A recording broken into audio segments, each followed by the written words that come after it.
How to clear the iPhone RAM memory. Hey guys, in this quick tutorial I'm going to show you that how you can clear your iPhone RAM memory.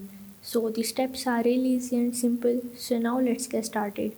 So what you have to do is simply press your volume down button and you have to press your power button. You have to press both of these at the same time, and as you can see that there is the option of the slide to power off. You just have to click on it and you have to slide it to the power off, and you have to wait for the 10 second, and after that you have to press and hold it. Now you just have to re-enter your passcode and you have to turn on it. Now the iPhone is not convenient, but this is the only option that you can do with to clear the RAM memory. So this is the only way that you can clear your iPhone RAM memory.